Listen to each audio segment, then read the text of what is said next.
can ask you to read it again. Yes, just remind me again. Yeah, okay.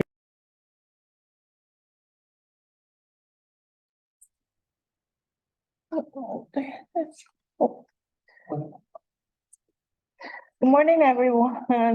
Thanks for attending the March 4th Midwives meeting. Before we get started, just to remind everyone that this meeting is being recorded. And when we start taking roll, those attending virtually, can you let me know if you are alone in a non-public place? In addition to that, I'm going to ask, because it's being recorded, there may be people listening, that you say your name before you speak. Okay. And as called upon by the facilitator, me. Don't speak out of turn. Okay, here we go. First, we're going to have Christy read off some of the virtual meeting information. Start from internet access. I'm gonna play the video first. What? Video. Oh, yeah, you can play the video first.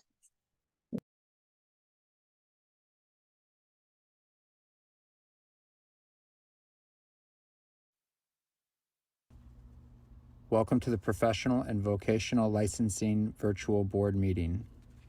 When the meeting begins momentarily, the chair will take a roll call, explain any specific rules for this particular board, and then move to public comment.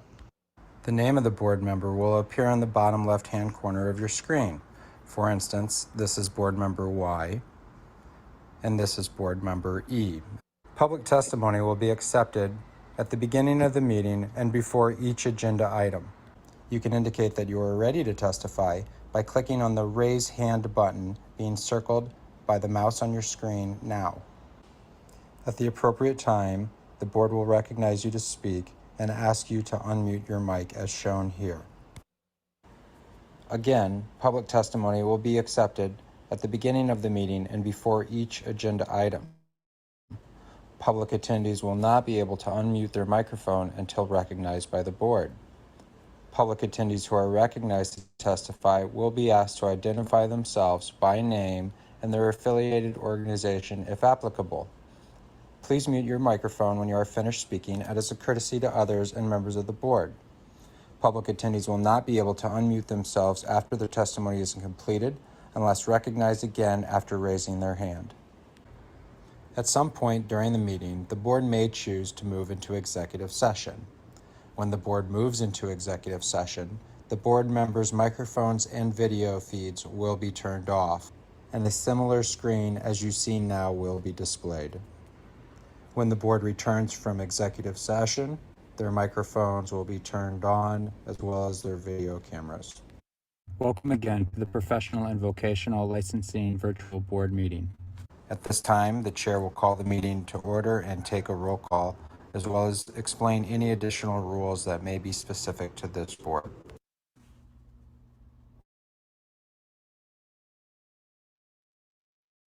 Cut him off. Okay, thank you. Now I'm going to have Christy read the internet access and virtual meeting information. Okay. Internet access. To view the meeting and provide live oral testimony, please use the link at the top of the agenda. You will be asked to enter your name. The board requests that you enter your full name, but you may use a pseudonym or other identifier if you wish to remain anonymous. You will also be asked for an email address.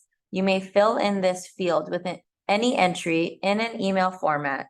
Example, ***** at ****mail.com. Your microphone will be automatically muted. When the chairperson asks for public testimony, you may click the raise hand button found on your Zoom screen to indicate that you wish to testify about that agenda item. The chairperson will individually enable each testifier to unmute their microphone. When recognized by the chairperson, please unmute your microphone before speaking and mute your microphone after you finish speaking. Phone access. If you cannot get internet access, you may get audio-only access by calling the Zoom phone number listed at the top on the agenda. Upon dialing the number, you'll be prompted to enter the meeting ID, which is also listed at the top of the agenda. After entering the meeting ID, you'll be asked to either enter your panelist number or wait to be admitted into the meeting. You will not have a panelist number, so please wait until you are admitted into the meeting. When the chairperson asks for public testimony, you may indicate you want to testify by entering star and then 9 on your phone's keypad. After entering star and then 9, a voice prompt will let you know that the host of the meeting has been notified. When recognized by the chairperson, you may unmute yourself by pressing star and then 6 on your phone. A voice prompt will let you know that you are unmuted. Once you are finished speaking, please enter star and then 6 again to mute yourself. For both internet and phone access when testifying, you will be asked to identify yourself and the organization, if any, that you represent. Each testifier will be limited to 5 minutes of testimony per agenda item. If connection to the meeting is lost for more than 30 minutes, the meeting will be continued on a specified date and time. This information will be provided on the board's website. Instructions to attend State of Hawaii virtual board meetings may be found online. Thank you. Okay, before I take roll again, just a reminder, if you are attending virtually, Midwives Committee members, please let me know if you are alone in a non-public place. Also, don't forget to say your name before you speak. There may be people listening, okay? So, Rachel? I'm here. Thank Christy. Here. Whitney? Here. Leah Hatcher? I'm here and I'm alone. What? Aloha, I'm Pua. I'm in a non-public space and I have my 2 children here with me. Leah Minter? I'm in a non-public place. I do have someone else here, but I'm on earbuds, so they're not able to hear this meeting. Okay. Okay, thank you. Okay, so we have quorum. I will call the MAC meeting to order at 9:08. Okay, first agenda item, approval of the minutes of the January 29, 2024 meeting. Are there any questions or discussion by the members? Corrections? Seeing none, is there anyone attending wishing to testify on the minutes of the meeting from the January 29th, 2024 meeting? Please raise your hand now. Yes, we have Rebecca Botello and Margaret Reagan. Okay, so just to remind you, it is only in regards to the minutes of the last meeting. So unless you have something else you want to testify before the committee, I'm gonna have to ask you to wait on that one. So if you still want to provide testimony on the meeting minutes, raise your hand. We have Margaret Reagan and Laulani Teal. Okay, we'll do Margaret Reagan first then. And Margaret Reagan will be promoting you to panelists.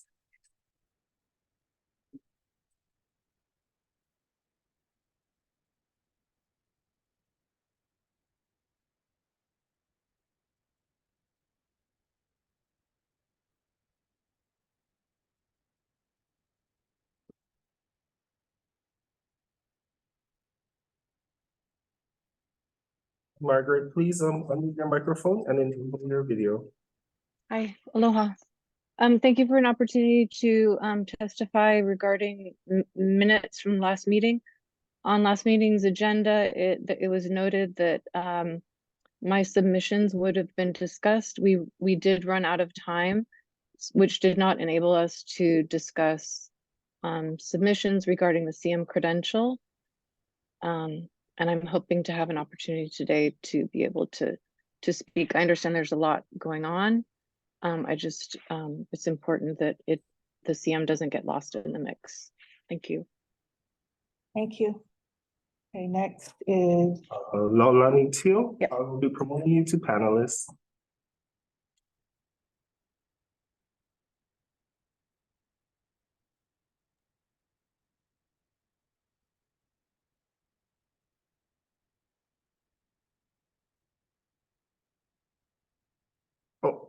Laulani, we are unable to hear you.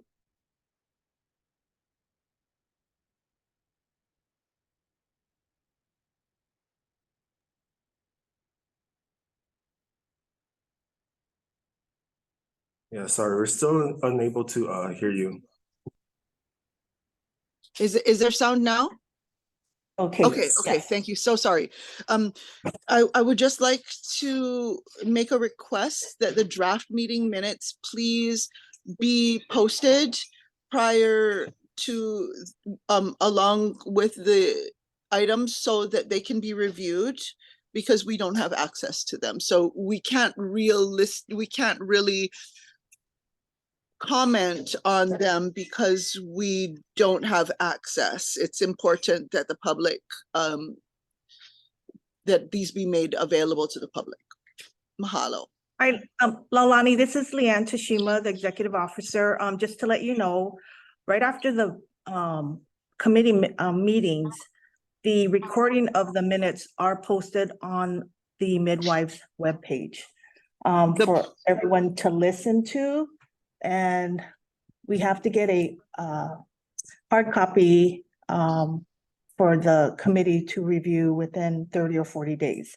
So the Leanne, minutes you are mean still- you mean the Zoom video, the recording of Yes. the video? Because that's not what I mean by the minutes, yeah? That is the minutes, though. That is right now a recording of the meeting. In the meantime, while the committee reviews the hard copy, which is pretty much in the from the recording. So just Yeah, so I'm asking that the hard copy be made available to the public. Just post it on the website.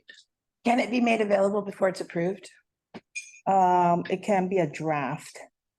We'll try to get that out, but I'm telling you, it is a workload issue for us as well, with all our multiple meetings. So we will try to get that out before the next scheduled meeting. Okay? Okay, yeah, just so that we can see what is being approved. I Because understand. I think it's a requirement, actually. I understand. All right. Okay, mahalo. Thank you, Laulani. Anybody Mahalo. else looking to testify on the minutes? No, no one else has their hand raised. All right. Seeing no other testifiers, is there a motion in regards to the minutes of the January 29th Motion to approve the minutes as circulated? as circulated. Okay, thank you, Rachel. Is there a second? Yes, Guess what? second. Your name. My name's Christy and approval of these amazing minutes that are very detailed. Excellent. Thanks to Alex. It has everyone's testimony written out. Verbatim. It's amazing. Yeah. So that will be posted, FYI, for all of you listening, attending, that will be posted soon after the day's meeting. Okay. All right, let's vote. Is there anyone voting no, abstaining, or with reservations? Seeing none, the minutes are approved as circulated. Okay. Next agenda item is executive officer's report. From my last check online, regarding the statuses of any of the birth midwives bills. I'm sorry. I did not see any of them moving forward, so that's the end of that. Can you please sign in? All right, Are we allowed to make a comment on that section? sure. Just wanted to make a note that HB 955 is still allowed to be referred out of committee Till Thursday. until Thursday, March Yeah. 7th. So that could still be used as a vehicle. Okay. Thank you. Do you know which committee it has to go to? It has to be referred out of finance. So it needs to be brought to the floor in a House floor hearing, which only happens Tuesday and Thursday, and then voted on. Yeah. Okay, But it could happen. yep, all right, okay. Leanne, Yes, Laulani has her hand raised. okay, go ahead.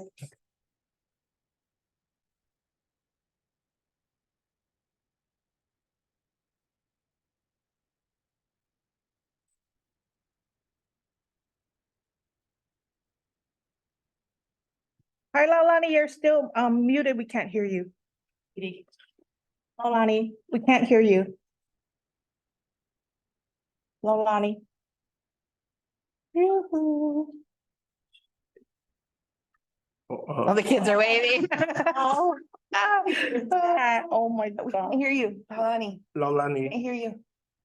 We can't. How do we tell her? Laulani, can you hear us? I don't think so.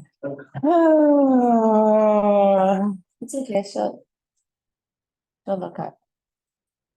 Can't hear you. Can't hear you. Oh, those Sorry, kids. can you hear me? Yeah, yes. Okay, I'm so sorry. I didn't realize that. Okay, let me try that again. Okay, so since HB 955 is the last measure, if it does not pass, I just want to reiterate the importance of DCCA issuing a moratorium, which is within its power. And I did submit a short moratorium at the last meeting, which just says Act 32, 2019 states nothing in this chapter abridges, limits, or changes in any way the right of parents to deliver their baby where, when, and how they choose, regardless of licensure under this chapter. A moratorium on enforcement against any practitioner whose participation in birth work is necessary to uphold this provision or to ensure safety in any community birth setting or to perpetuate the practice of traditional Native Hawaiian healing shall therefore be in effect until permanent rules for this chapter are established. So I just want to again recommend that be considered by the executive officer for an administrative band-aid essentially until we can figure something else out. Mahalo. Thank you, Laulani. We have two additional individuals who have their hand raised. Please tell me that you are going to specifically address the legislative session. Not ask the board, the committee or the department to do anything else. I don't know what I can do at this point, but anyways, next person. Laura Ocasio. How do you spell her? Adding you two panelists. ACASIO. She's a former senator. Yeah, Yeah, She's your senator? she's a former senator. Hello? Hello. Aloha Chair and members of the committee. Thank you so much for allowing me to give testimony today around this particular item. I will most likely have a little comments for other items, but I would like to recommend that this board discuss HB 955 as a potential venue for solving much of the issues that are coming up around this definition and the interim rules. And I also would also echo the testimony of the previous speaker. And I'm sorry, I forgot to introduce myself. My name is Laura Ocasio, and I am a former state senator for District 1. Thank you. Thank you. Okay, next person. Ryan, oh, no, she put her hand down. Okay, we have Pua. Hi, Paul. Yes, just saying my name again for the minutes, Pua. So, I am currently illegal as far as what the Attorney General had said when I do any type of birth-related education, especially because all of my birth work training is not from a licensed midwife, but as my OEV culture aspect. And again, I want to clarify it because people have confused with my license as a massage therapist that nothing from massage therapy school teaches people about prenatal care. And so just having a license in massage therapy does not qualify you to be able to efficiently and safely touch a pregnant family or to work with them. And so HB 955 would be one of those bills that would actually make me not illegal anymore. And also that moratorium that Laulani shared would also make me not illegal as a Hawaiian illegal in Hawaii. Thank you. Also, the descendant, what I talked about last time was that, again, my generation from 1863, my grandfather was also a kahuna that was trying to be validated as a Hawaiian healer in the front of the Board of Health. And that still has not happened, as being a Hawaiian healer in Hawaii, not valid to practice our culture as a healing entity around birth. Thank you. That was very informative. Anyone else? No, no one else has their hands raised. Can I ask a question? Yes. I wasn't aware that there could be a moratorium filed by the DCCA. Is that something that we could do to resolve this oversight temporarily while we sort this out? Or is that, I mean, That would be up to the director's office. This is a program. so how would we go about asking the director? Well, we can present that to her, but it's gonna be up to her. And then our AG would have to weigh in to see if it's legal or not. Can we do that? I would like to do that. Well, okay, so like I said, Yeah. be up to the director, so we'll present this to the director. Okay. And we'll find out. So I need to make a motion to do that? Okay, Not coming from your committee. okay, This is a MAC committee advisory, and we will look into that. okay, no worries. I just don't, I just want to make sure that, I don't know. Thank you. All right, being no further discussion on this matter. One more thing, since Laura brought up discussing, is there anything we can do as a committee to make a motion to let the legislature know that HB 955 is something we could vote on as a committee for them to bring to the floor by Thursday? All your recommendations is right now in regards to the rules. Okay, Okay. any legislative thing, recommendations will come out of the director's office. Got it. Okay. All right. Being no, we have a discussion. Okay, we need to move on. Thank you. So next agenda item is review and discussion of proposed rules for licensed midwives. Draft number 3, bless you. So committee members have received draft 3. Subsequent to that, on Friday, I believe I sent you a draft 4. Okay, that was cleaner than draft 3, meaning what I did was deleted any duplicative definitions. So if it was already in chapter 57J, I deleted it from the rules because you don't need it in both places. The other thing that was amended would be anything duplicative, including definitions. Bless you. Oh my goodness, must be dusty in here.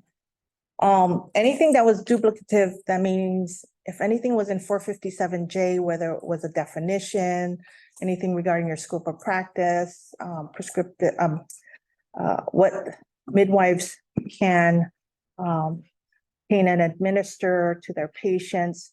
If it was already mentioned in 457J, I took it out of the rules because it's already in your law. Okay, the rules are there to the purpose of the rules is to clarify the law. Okay, so there's no sense putting them in both places. Okay, so I'm going to start off with what you have comments on draft 3, and I can tell you if it was already addressed in draft 4.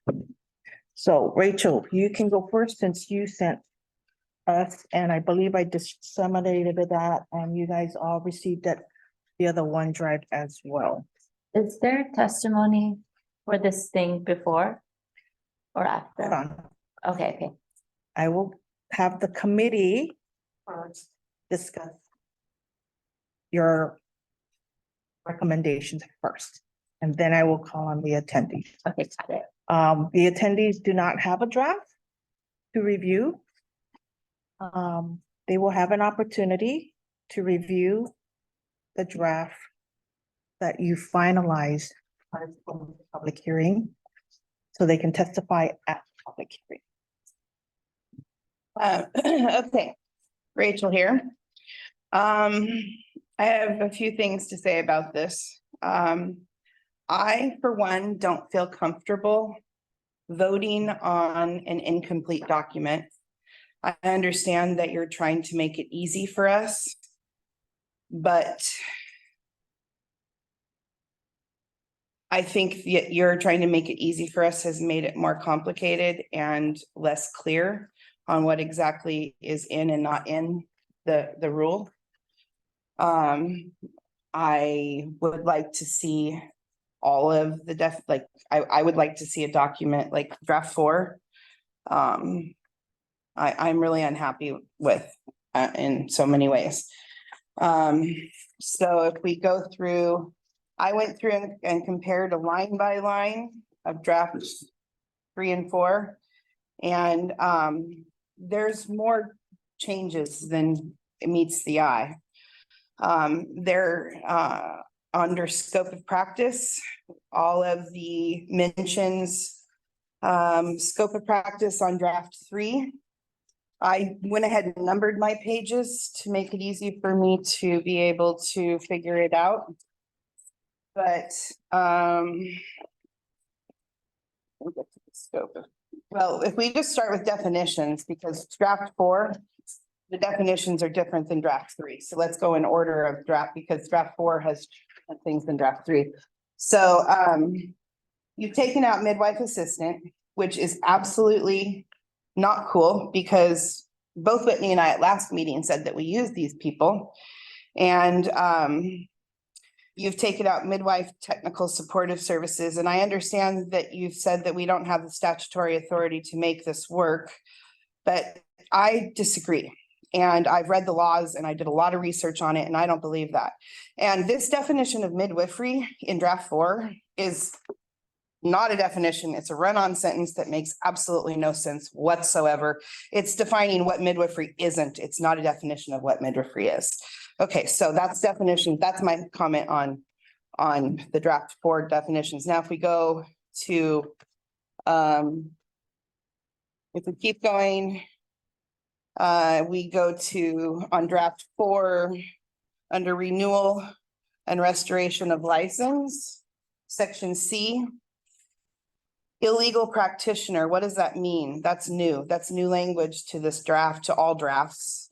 Under section C, any midwife who fails to renew a license as provided in section A, but continues to practice shall be considered an illegal practitioner and shall be subject to the penalties provided for violation of this chapter.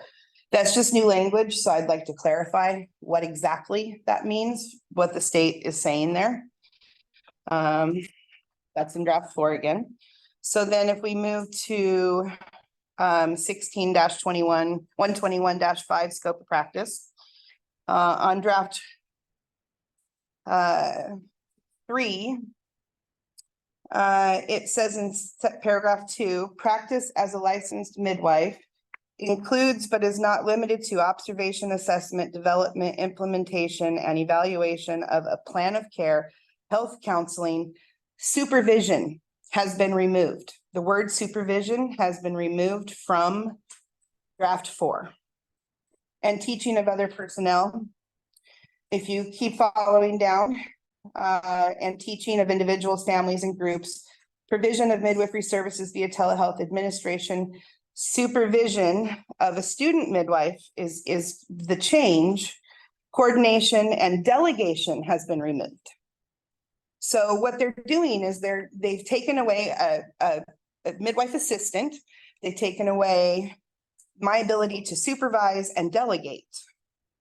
Well, and this is really for the CM, but they've done it again later on for the CPM. So let's keep going. So we go to the practice as a certified professional midwife means the full scope of midwifery, regardless of compensation or personal profit. It needs to be in there. That's in there for a reason. When you take that out, I mean, I think the state's doing that to cover their bum about the lawsuit, to be honest, but I'm going to keep going. That incorporates caring for all clients in all settings and is guided by the scope of practice authorized by this chapter. And then again, taken out The rules of the director and midwifery standards established are recognized by the director. Now that language that I just read that's taken out is in all of the rules for all the professions. Why is it being taken out of the midwifery rules? It doesn't make sense. It's not okay. That's not PONO.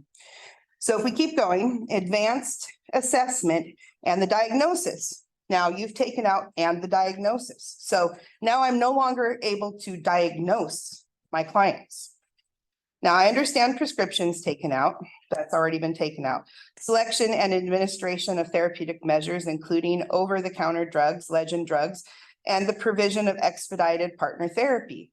Well, the CEM is, we've already established, has the same scope of practice as an APRN, which is basically like you're taking away her ability or their ability to have expedited transfer of care or concurrent care or referrals, which means that for me, like when I transfer a client, I have to go to, I have to send them to their PCP to be able to get them to a specialist because I'm like low down on the totem pole. But the CM is high. She's equivalent to, they are equivalent to essentially like a physician's assistant. They should be able to directly be able to refer their clients to a specialist without having to go through the middleman, which is the person, your primary care physician. And by taking out the provision of expedited partner therapy, you are putting the middleman back into her scope of practice, which is not allowing her to practice to the full scope of her training. So, or their training. I'm sorry for my gender specific language. Okay, so let's keep going down to letter C. The practice as a certified professional midwife means the full scope of midwifery, regardless of compensation or personal profit, again, is taken out. Again, the rules of the director and midwifery standards established or recognized by the director, taken out. That is standard language in, again, all of the regulated professions and so that should be left in there. Including but not limited to, number 1, advanced assessment and the diagnosis is taken out in draft 4. How am I supposed to treat somebody if I cannot diagnose them? In the law, in 457J, it says that I am allowed to run diagnostic tests, but I'm not in this, I'm not allowed to diagnose somebody. It's not congruous. It doesn't jive. It doesn't make sense. Pursuant to section 457J, I'm allowed to diagnose my clients. But this is taking out all reference to me being able to diagnose anyone in any way, shape, or form. So we keep going.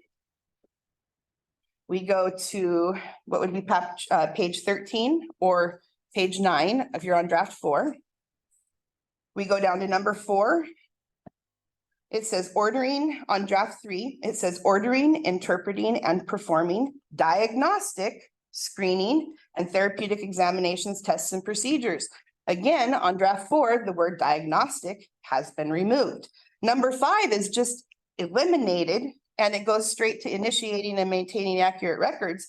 Number 5 was formulating a diagnosis, which again is in 457J. So that's just not acceptable. Absolutely not acceptable. If I run a pap smear on somebody, which is well woman care, how am I not allowed to diagnose them with vaginal, vaginosis or venereal warts or gonorrhea? That's a diagnosis. Like, how am I, if I can't diagnose them with some, it doesn't make sense. Okay.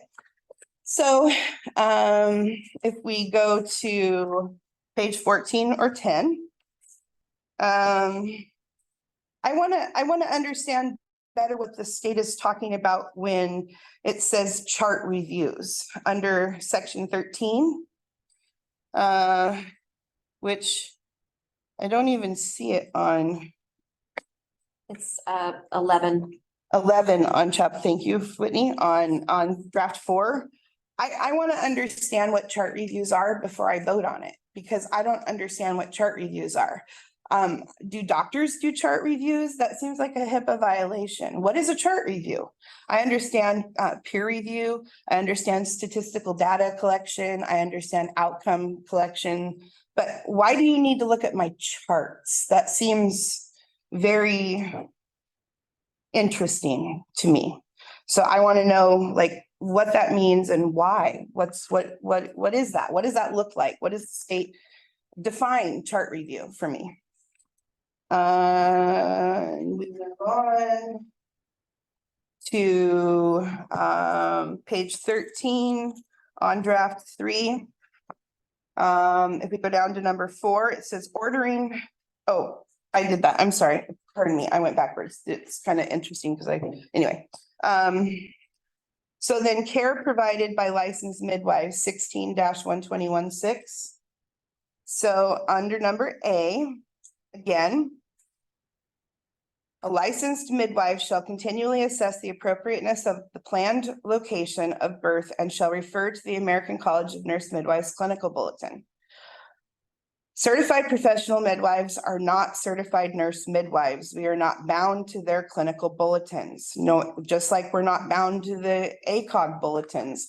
We are our own entity and we practice a different type of midwifery and we should not be bound to their clinical bulletin. I've said this last meeting. I'm going to say it again. It might get left in there, but it's not appropriate for the CPM to be bound by the CNM guidelines.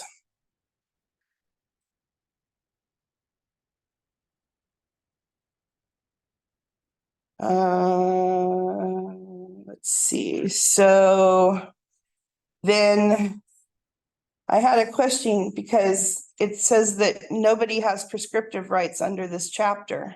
So under the authority to purchase, administer certain legend drugs and devices. Number 12, which is now number 2 it's number 3 on draft 4. Hormonal implants pursuant to any manufacturer's certification requirement as prescribed by a licensed healthcare provider with prescriptive authority under this chapter, chapter 453 or section 457, 8.6. So 457, 8.6 is the CNM, the certified nurse midwife. So if you compare that to draft 3, hormonal implants pursuant to any manufacturer's certification requirements as prescribed by a licensed healthcare. So they read identical, but nobody in this chapter has prescriptive rights.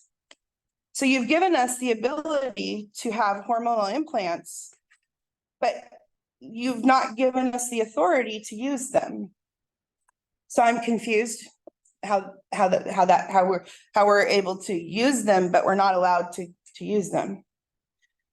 So, and then that brings me to, can I talk about what I put in there now, or do we wait till the? This is your show right now. Okay, so then I have added to the formulary, the following things: silver nitrate. So sometimes when the babies are born and the umbilical cord is cut, the stump dries and the thing falls away, and that's what makes our PICO, our belly button.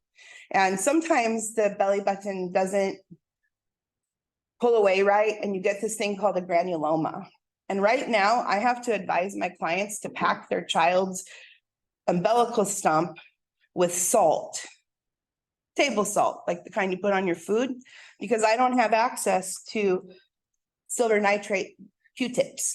They're really simple. It's just a little Q-tip with silver nitrate on it, and it just takes the granuloma away. But I have to use salt because I can't get silver nitrate.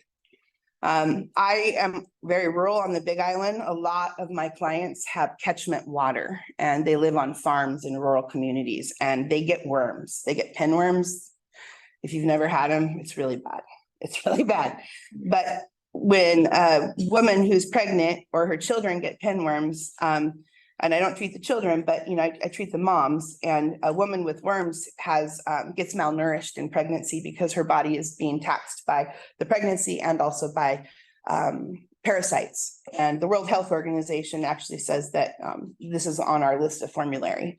Magnesium sulfate and calcium gluconate, these are a little more controversial, but in rural communities for women who have undiagnosed or late to diagnosis, again, there's that word, high blood pressure, pregnancy-induced hypertension, this can save their life. If I'm at a birth and a mom's blood pressure spikes and I'm 2 hours from the hospital and she starts to have a seizure, I can give her this medication and I can save her life. If it works too well, calcium gluconate is the antidote to bring her blood pressure back up. So these work in conjunction. You can't have one without the other. I have talked to the EMS for the state of Hawaii, and they do not carry this on their rig. They carry diazepam, which is Valium, and it is contraindicated to give to a pregnant woman in labor because it can suppress the newborn's respiratory system at birth and actually kill them. So it's actually safer if the midwife has access, or we could talk to the EMS and put this on the rigs, but that still doesn't help me when I'm an hour away from having an ambulance show up to me, and that's a very common situation. Promethazine is a very common, Phenergan is the common name for that. Promethazine is the generic name. That is an anti-nausea medication. Ondansetron is an anti-nausea medication called Zofran that's given to women in labor. It's also given to women who have like hypermesis gravidium or who are extremely sick with like morning sickness. It's a very common medication. Again, I don't have access to that. Fluconazole or metronidazole is for bacterial vaginosis. It's a really common thing that we see with women, especially when they're living off grid and don't have access to being able to bathe really frequently. Catchment water is one of those situations. Fluconazole is a yeast medication for like a yeast infection, a vaginal yeast infection, or like a Howley rot, or when you get like the itch, if you get itchy spots, or it's just a common medication for yeast. Nystatin's for nipple thrush. So a really common condition when babies come, the mom's nipples are leaking, the babies are sucking them all the time, and they're constantly wet and kind of humid, and it breeds yeast. And so a lot of new moms in the first 8 weeks when they're under my care get thrush of the nipple, and nystatin is the medication for that. And right now I have no access to that. So I have to tell them like, try apple cider vinegar, use a little plain yogurt. And let me tell you, those don't work as well as the medication I should have access to. And then progesterone is something that can be used to help a mom not lose a pregnancy. Some people have like me, for instance, I had 5 miscarriages before I had my first baby when they figured out that my body doesn't make enough progesterone to stay pregnant. All I needed was a little supplemental progesterone for the first 10 weeks.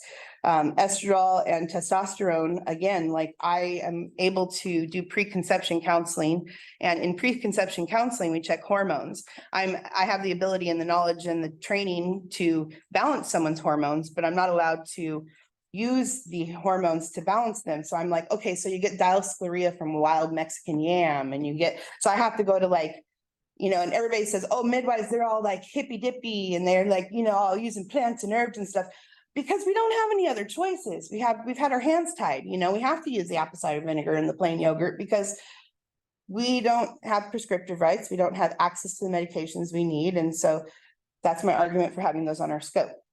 So, that's my argument. Okay, and then so may I speak?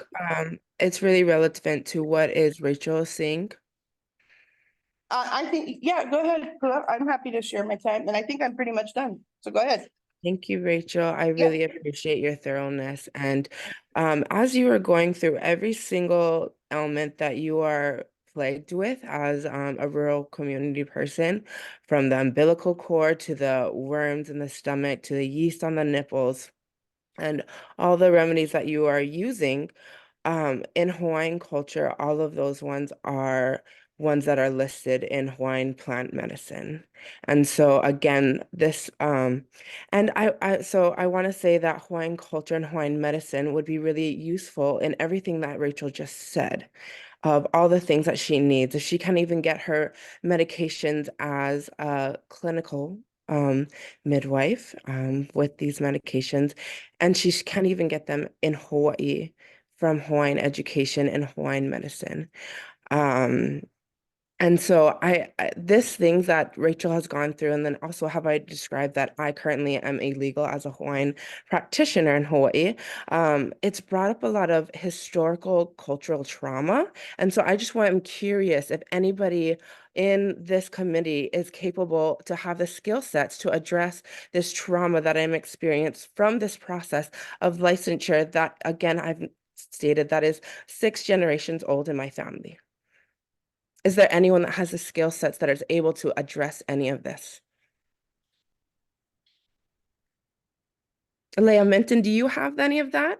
Because as a nurse midwife, you also have your board of health has actually acknowledged systemic racism about how how the dramatic effects of it is actually the most harm that it can go through.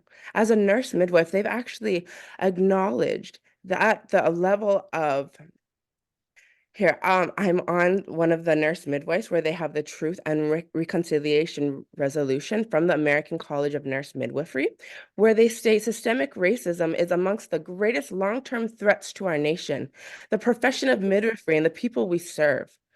For our ACNM to be an organization to which everyone can feel that they belong and they thrive. And the BOD, our organization, must hold ourselves accountable to our contributions to systemic racism, speaking the truth on our history and the harm that has caused through ACN's denial, gaslight, censorship, and exclusions is the first step to a long overdue measures of our community of Black, Indigenous, people of color, allowing us to promote inclusions, belonging, and safe spaces for all midwives, for all people.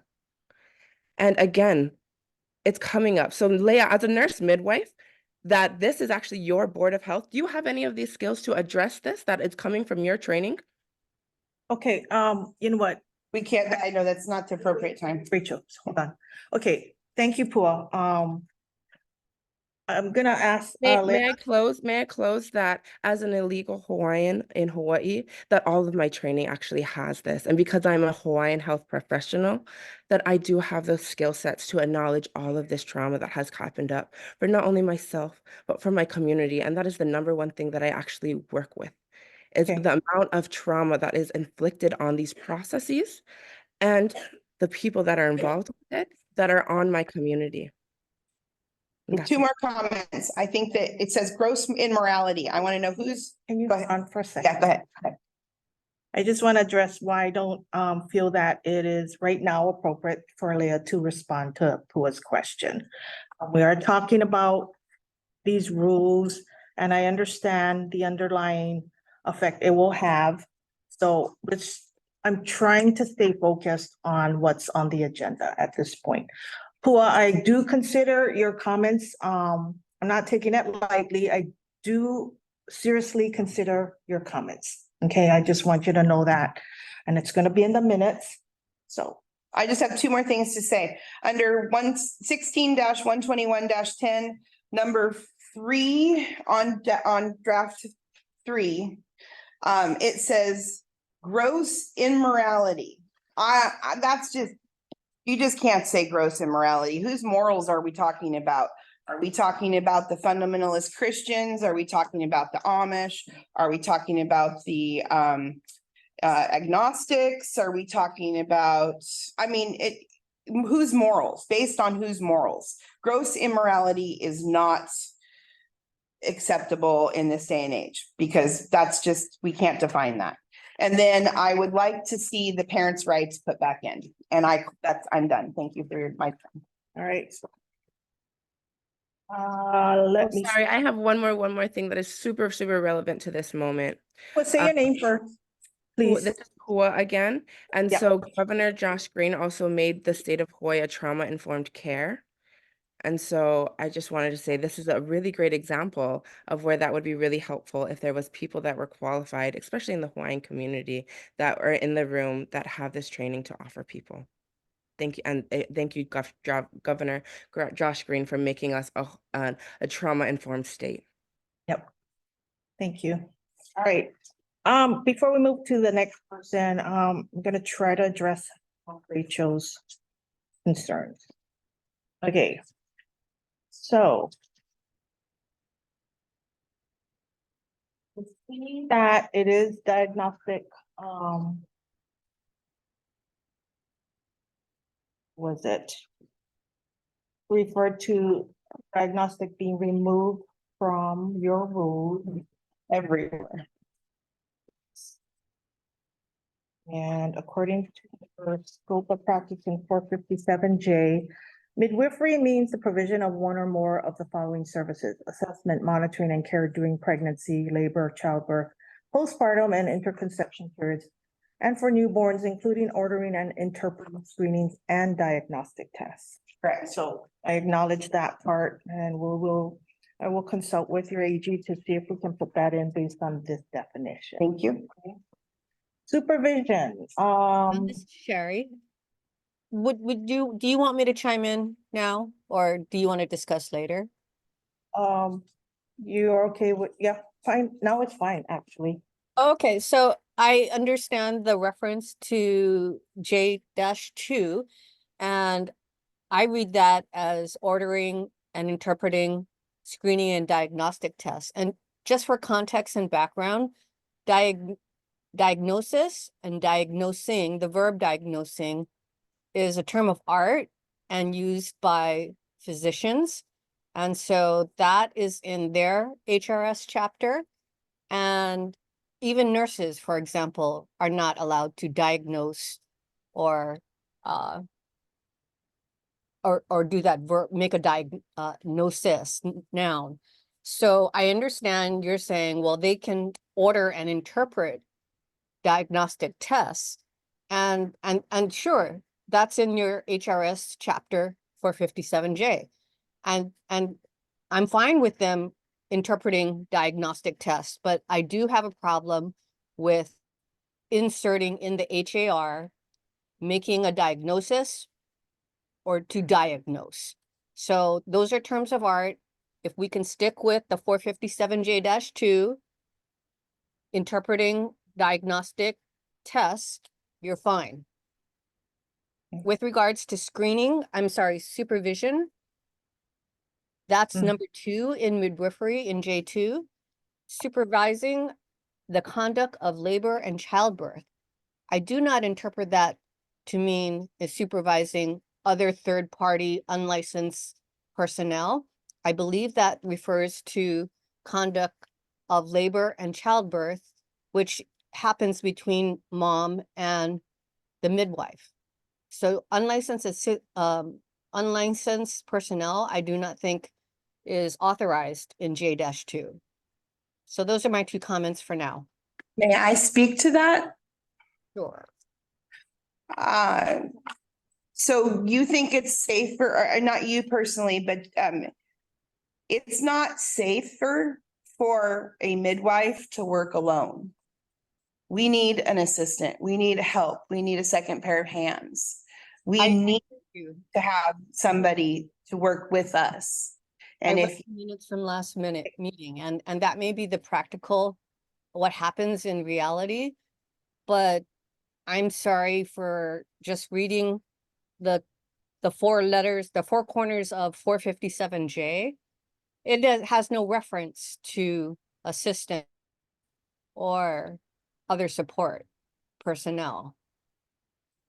So I understand. Diagnosing. So I understand we're in a difficult spot because DCCA and my department are just trying to follow what the legislature passed. But you're not supposed to limit our ability to practice to our extent of the full scope. Okay. The scope is defined by the legislature in 457J. They didn't know what we do when they defined our scope. That may have been well the case, and I appreciate the efforts over the past several years to try and fix that. But we can't fix it through rules. Rules cannot exceed what exists currently in the HRS. And I know what the realities are. And I don't know what to tell you, except we cannot exceed what currently exists in the HRS, even if the ledge doesn't know and doesn't fix what you actually do. This is Leanne. I have a question for Rachel then. Do you currently use any assistance at all? Yes, every birth. So what do you need it in the clarification in the rules for if you already use that? Because the Attorney General has ruled that doulas, lactation consultants, grandmothers, everybody are illegal to help at a birth. And so now all the people that I have relied on to be my assistant are now illegal to help me. And so I'm in a pickle because Wait, when you say help you assistant, they're not actually involved in catching the baby or anything like that. No, How but are they assisting you? well, so they hold the head, they fill the tub, they fill the water, they grab my stuff, they hand me my Doppler. They, Doula's job, that's a, no, that's an assistant's job. okay. But my students work as doulas, they work, I mean, jobs overlap. I mean, it's sort of a really complicated question and answer. Okay, so in the previous definition that was in there, they could not practice midwifery. So they're doing anything, They're doing what I tell them. assisting you, but not practicing midwifery. No, they're just assisting me. I need somebody that can just assist me. What do you need that clarified in the rules for if you're already using? Because as of July 1st, nobody's willing to help me because they're all scared they're gonna be prosecuted by the state For, practicing midwifery. if they're, you just told me they're not practicing midwifery. Well, but a doula isn't practicing midwifery, but the Attorney General said they are. A lactation consultant certainly isn't practicing midwifery, but the Attorney General has said they are. Okay, it came out in an, after the Attorney General did review, right? That's how the law was written, I understand. a practice, right? So all encompassing, whatever, at that time, everybody went with that. So how do we fix it? Can I, Yes. Dan? Keep trying. They just- Hold on. Okay, Go ahead, Sharon. okay. So I think Leanne was trying to walk through what exactly your assistants are doing. And if they're not doing the activities in 1, 2, and 3 of 457J-2, then they're not practicing midwifery. And the advice letter was very clear on that. It's the activities in J2, 1, 2, and 3 in the definition of midwifery. With regards to aunties and grandma or whoever might be helping, that was the impetus for the addition of the change in the midwife definition in the HAR. So it's trying to lower the temperature to give some assurance to those assistants or aunties or grandmas who are only giving casual, informal, social, isolated advice. But So- I would argue that they're, I'm sorry, I didn't mean to interrupt. Can you hold on until I call on you two? Okay. So Thank we already have the affirmative activities of midwifery in J2, 1, 2, and 3. And we're trying to assist or calm the temperatures, lower the temperatures, calm the waters of informal, social, casual advice in the negative for the definition of midwife and HAR. So we're not trying to, we're trying to help. Okay, all right, and then, hold on, I will call on you. So you also had an issue with the current definition of the HR saying it doesn't mean anything. And this clarifies midwifery is not, That definition has to go. You gotta try again. because then now this applies to your Hanai family or your grandmother or somebody. I will not vote. Wait, just let me speak. Okay. Who will maybe give advice, right? Right now, under their current definition of midwifery, that might constitute unlicensed midwife practice. This is meant to not exclude them, but address those situations so they would not, hopefully not be prosecuted as an unlicensed midwife. That is the purpose of this section. You have this is what midwifery is in 457J. And then you have this that says what midwifery is not. To address those people who may be just giving advice to someone they know that is pregnant, hey, just drink some ginger tea or something like that, right? So that is the purpose of this definition, just to address. Okay, so to Ms. Wong, back to what you were saying. Under the 457J, under the definition of midwifery, number 1 says assessment, monitoring, and care during pregnancy, labor, childbirth, postpartum, and interconception periods for newborns, including ordering, interpreting, screenings, etc. Okay, so care during pregnancy is given by doulas. Care for newborns is given by lactation consultants. Care during the postpartum period is also given by postpartum doulas. And care during labor, it can be given by many different people. Now, that doesn't include assessment and monitoring, but I think that the problem with the definition of midwifery perhaps is the word care, not the rest of it. And Leanne, I appreciate that you're trying to define what midwifery isn't, but that's not how you define a word, by saying what it isn't. And I will not vote for that definition, period. It's not a definition. A definition isn't what it isn't, it's what it is. So I'm not trying to be difficult. I really loved draft 3 and I was so excited about it. And then we got draft 4 and I was just like, So, all right, okay, next, thank you. Okay, so we have less than an hour to go through everybody else's. Sorry. So I will appreciate you had your chance to, I apologize for taking so much. it's okay. Maybe you voice the opinions or comments from the others. Christy, you next. All right.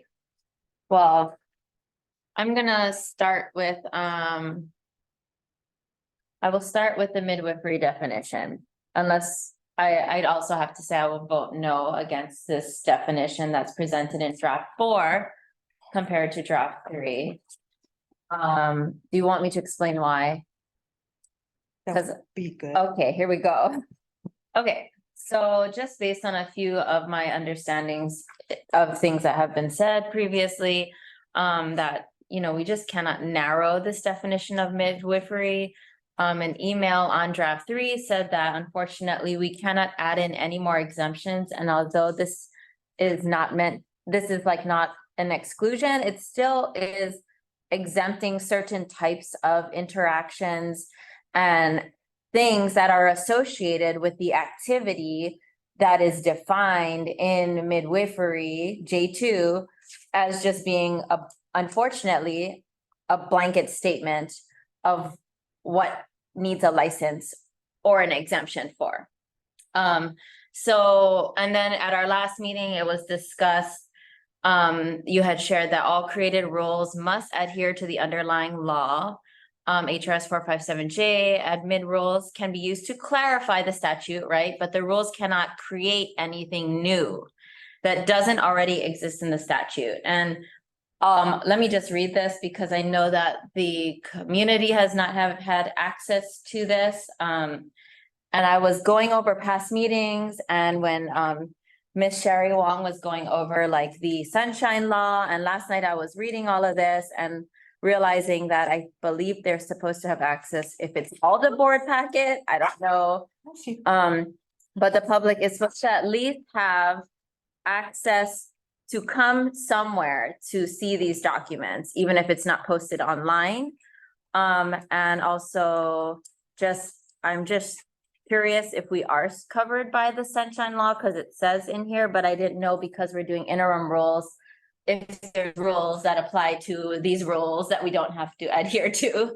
So I just wanted to make note of that because they don't have access to this, that it says midwifery means providing care to women and infants that does not include and goes beyond mere casual, informal, social, or isolated interactions, such as when family members provide support and assistance. No compensation or consideration is received. There is an absence of a formal professional client relationship. Minimal or incidental levels of midwifery care are provided, and there are no verbal or written representations about professional qualifications, skills, experience, credentials, licenses, or certifications. And that is the definition of midwifery in draft 4. And draft 3, the definition of midwifery was, it said means providing primary health and or maternity care to women and infants. And I think that came from, did it come from SB 1033? Okay, so that's where that midwifery definition came from. And now we have a new one. And so to me, this is not clarifying midwifery, it is creating something new, because this stuff could have and should have been put in the exemptions. A lot should have been put in the exemptions, but this stuff specifically. The HRS 457J is what gives DCCA statutory authority to regulate midwifery. And we or they cannot define midwifery in a way that conflicts with HRS 457J and takes precedence over these rules. And so I wanted to point out and go piece by piece. So talking about how it does not include and goes beyond mere casual, informal, social, or isolated interactions. Just wanted to say that is not in the exemptions category that exempt people from having a midwifery license. It is, I just wanted to say, like, that would have been good in common sense, but it's not in there. And it should be in the statute, not in the rules. And then when it says that family members may provide support and assistance, family members are not included in the statute. So providing any activities of the definition would be considered, unfortunately, practicing midwifery without a license. This is mentioned in the AG letter in 2A and 2B. There is only a specified group of family, specifically named, that can provide that type of care. And the AG letter did say that extended family, unfortunately, is not recognized as those permitted to assist in care. Moving on to no compensation or consideration is received. Just like Rachel pointed out, draft 3, which was a great draft, stated that part of the practice of midwifery was regardless of compensation. And now all of a sudden it's the opposite. No compensation or consideration is received. This should have been in the exemptions, but it's not. And the AG letter is clear on this factor, that it's the activity, unfortunately, that defines whether you are practicing midwifery or not. And then also unless in the exemptions, regardless whether it says it in the AG letter, regardless of whether money is exchanged, they are practicing midwifery without a license in point 2A. The next part I wanted to talk about is there is an absence of a formal professional client relationship. And that this should have been, okay, HRS 457J6 only exempts professionals who are licensed and performing work within the scope of practice or their duties. And so this just should have been put in the exemptions, not in the rules. There's no statutory authority. And then to say that midwifery does not include minimal or incidental levels of midwifery care are provided. So to me, that's very confusing to say that there's a specific level of midwifery that you can practice to not be practicing midwifery. And I'd like to know, I don't think that it has statutory authority, and that needs to be very clear. And lastly, and there are no verbal or written representations about professional qualifications, skills, experience, credentials, licenses, or certifications. This should have been put in the exemptions, but it's not. And so this midwifery definition, I don't know how to amend this draft in a committee-like way, but if there needs to be a motion, I would have to vote no on that definition and adhere to the definition in draft 3. And I only have one more comment because Rachel hit a lot of stuff earlier. Just wanted to ask, why did we take out the parental rights? That was in draft 3. The draft 3 said parents' rights. Nothing in this chapter abridges, limits, or changes in any way the right of parents to deliver their baby where, when, how, and with whom they choose, regardless of licensure under this chapter. And I just wanted to know why that was taken out of draft 3 for draft 4. For the same reason you guys are opposed to this definition, there's no exemption. That creates an exemption. Yeah, okay. That's why it was taken out. Okay, and then lastly, I just wanted to close with like my earlier statement about the Sunshine Law and making documents that are not stamped, like the Ms. Sherry Wong was saying, unless they're stamped confidential, allowing them to be accessible, even if people have to park here and go into your office like 2 days before to get it, so that they're able to testify on this and be a part of this process before the public hearing. But I think that's everything I have. Thank you. Okay, thank you. Whitney. So I just want to echo what the other two board members have said about the definition, specifically specifically what I'm most concerned about is the minimal or incidental levels of midwifery care provided. What is a minimal level of midwifery care that's exempt? Is it catching one baby? Is it doing a prenatal visit? Is it, that's, and I agree that this just isn't the definition of what midwifery is. Secondly, I want to circle back to the diagnosis conversation, and I just want to challenge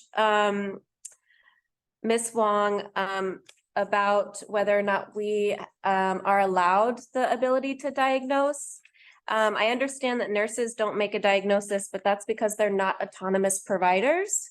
But meanwhile, LMs are autonomous providers, meaning we don't have physician oversight. We don't work under another provider. Same for CMs with a bigger scope of practice. And so I'm just gonna, clarify that I do think we have, the capacity to make a diagnosis.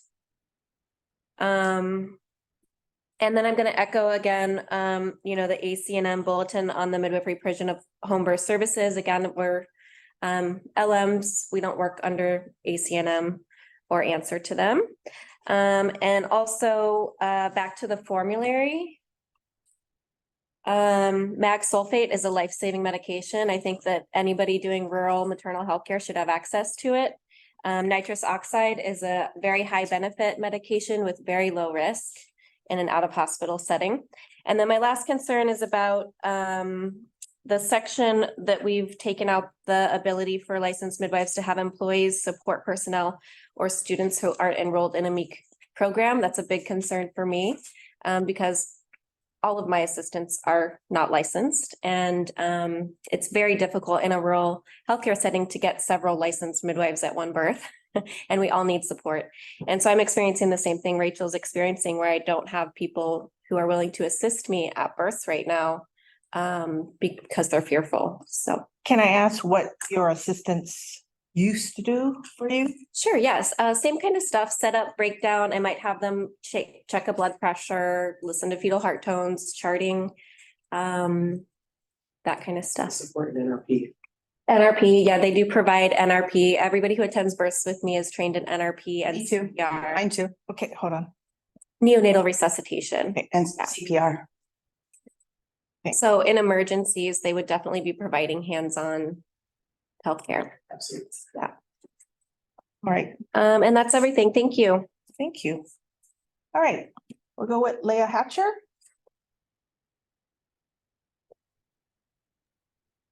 Thank you. I'm Leah Hatcher, and the only things I would like to comment on currently, other things have already been mentioned, is the definition of midwifery in the 457 J2 definitions. So I believe it is clear that this does protect non-midwives because the word is and. So assessment, monitoring, and care during pregnancy, labor, childbirth, it's all inclusive. It doesn't say and or. So just offering care during pregnancy is not part of the definition of midwifery. So that's how I read the English language in that sentence. And then as far as diagnostic, it is mentioned right in that definition. And I agree that making a diagnosis is going to put midwives in jeopardy of practicing medicine without a medical license. So I'm also okay with that definition. As far as the definitions in the draft 4 under midwifery, at first I agree that that was a very complicated and hard to understand sentence, but as I looked at it more and more, I see it as protecting non-midwives who are attending births. I would also love I totally agree that where it says minimal or incidental levels of midwifery care is very dangerous to say that, because that's saying right there that those are levels of midwifery care. And so we have to use another defining term. So what exactly are they doing and not doing? Because I agree that that is very scary for people going to births thinking, oh, am I crossing a line that now I'm providing minimal or incidental level of midwifery care?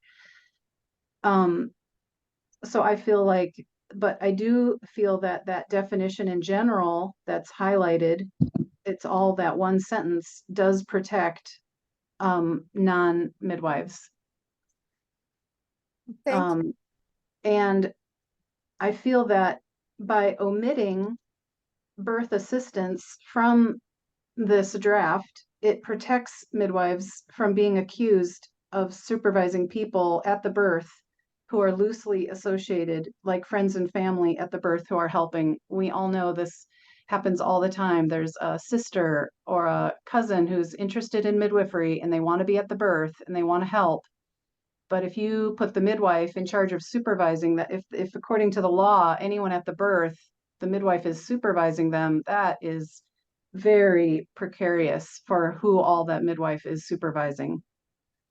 So I just think that the misunderstanding of the law has created the fear of prosecution for non-midwives. And I think that's partly what's driving the lack of ability to find birth assistance.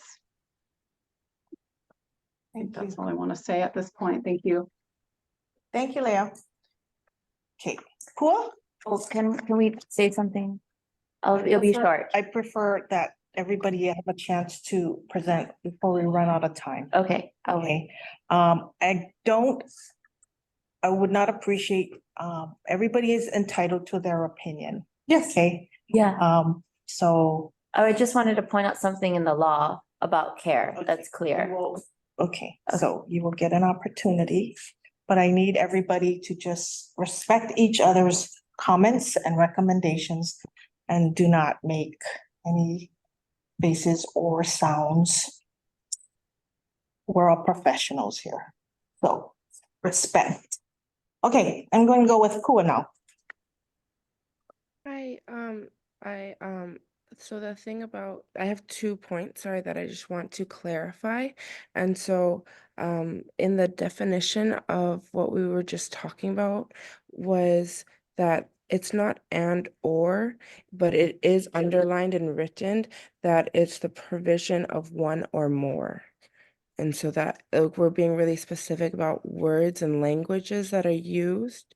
And so I just wanted that just correction. What is the language in the law is not and or and like what was mentioned before, but it is provisions of one or more.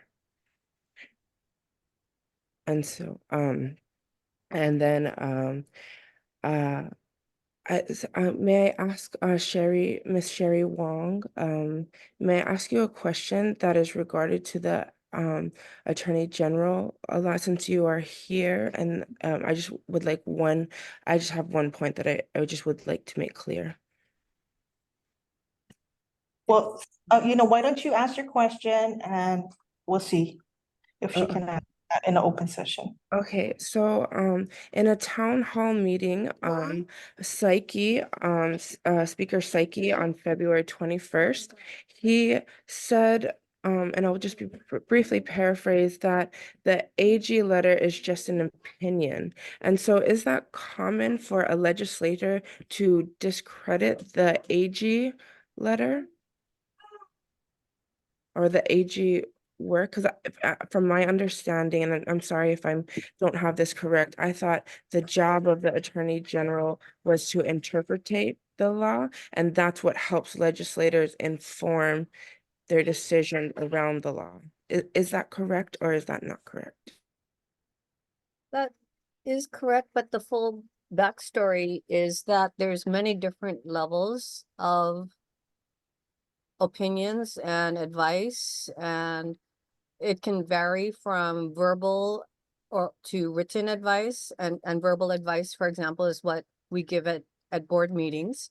It can be a telephone call. Written advice is what the letter was, and I don't know, I cannot speculate what Speaker Psyche meant by his terms, but it is not a full legal published opinion. So there's very many different grades of opinion and advice. And he was, I think, making the distinction that it's not a full published legal opinion that is afforded recognition by circuit courts, for example. It's just a written advice letter. Can I go back to, I think, the prior board member's comment about the HAR definition of midwifery? And I don't know, and maybe it would be better if minimal or incidental levels of care was deleted. Would that help the definition? And I understand you want to be affirmative in the definition of midwife activities. And that's what J2 affords in listing, those particular activities. And I think as Ms. Hatcher was saying, that she understands why we were trying to calm some waters by saying what it's not. And so it's not that the family members are now given free rein to do anything. It's still tied to the activity. And if it's mere social, casual, informal, or isolated incidences, then family members would not be considered engaged in the practice of midwifery. And I was trying to think of an example of how you define something in the negative. And the only thing I could think of was when you say black is black, and that would be the affirmative. It would be like, the darkest of all colors. And then the negative would be the absence of color. It would be the absence of Roy G. Biv. So both definitions can work to complement each other. And we're trying to help to lower the temperatures, to say, isolated, casual, social incidences are not considered engaged in the practice of midwifery, even by family members. And you can't insert new exemptions into J6. Only the legislature can do that. So we're trying to do the best what we can, and this is complementing J6 and J2 without exceeding the scope of anything in J2, if that helps. Okay. I'm sorry, we're gonna have to move on, because I still want to hear from Leah Minton, and there's a whole bunch of people who are raising their hand who also want to testify on this, so Can I say something to what she said though? Just on that. real fast. Okay, it relates. So that's, I think the issue, Ms. Wong, is in exemption 6C. Or exemption 6. J6 dash, I don't know, C, nothing in this chapter shall prohibit a person from administering care, there's that word care, to a person's spouse, domestic partner, parent, sibling, or child.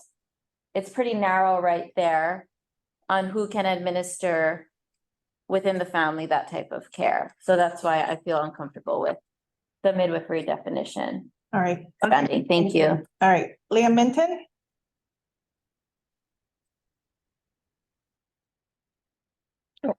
Can you hear me okay? Yep. Okay, thank you. Sorry, I am on my phone, but I have my computer in front of me, so that's why I'm looking this way, because that's where my document is. So on draft 4, which is what I went over, then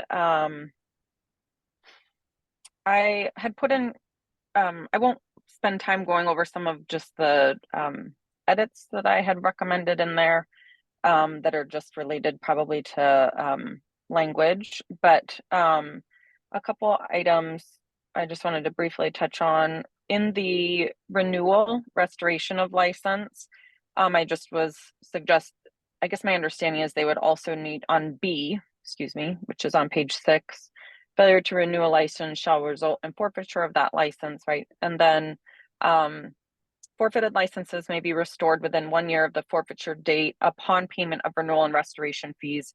And so I had suggested that we may want to include upon submission of a complete renewal application. I think they also have to do an application for that when they renew. And then one of my recommendations for change in language on page 7, 16-121-5 under scope of practice in A, and it's used in I think at least one other, maybe 2 other places where they have the language of with female reproductive systems. I just wanted to suggest that the language has evolved over time, and we generally say assigned female at birth. And so I've updated that recommendation. And then so instead of persons with female reproductive systems, we now say assigned female. Care for persons assigned female at birth. Thank you for that. Yeah. And then on page 8 under, let's see, it's technically 16-121-5 scope of practice, and it's B2. And then Leanne had asked, is this necessary for the standards of practice of the American College of Nurse Midwives and American Midwifery Certification Board? Leanne had asked, is this necessary to refer to another standard of practice? And so my response to that is, I believe that it is. The standards of practice for certified midwives and certified professional midwives are quite different. And the ACNM, the American College of Nurse Midwives, nationally defines the standards of practice for all certified midwives. So it gives guidance on what a certified midwife is trained to do. And naming it here removes the need to list out all of the specific practices that a certified midwife can and can't do. It essentially gives the midwife program documents to reference should someone file a complaint, and it gives the certified midwife the reference document to look to when they're wondering if something is within their scope of practice. And obviously they would still need to come to the director to inquire if it, if they had a question about that, but just saying that in general, that would be my recommendation, as long as I do understand, right, that there's a difference between what a national professional organization's standards and scope are versus what a state may give.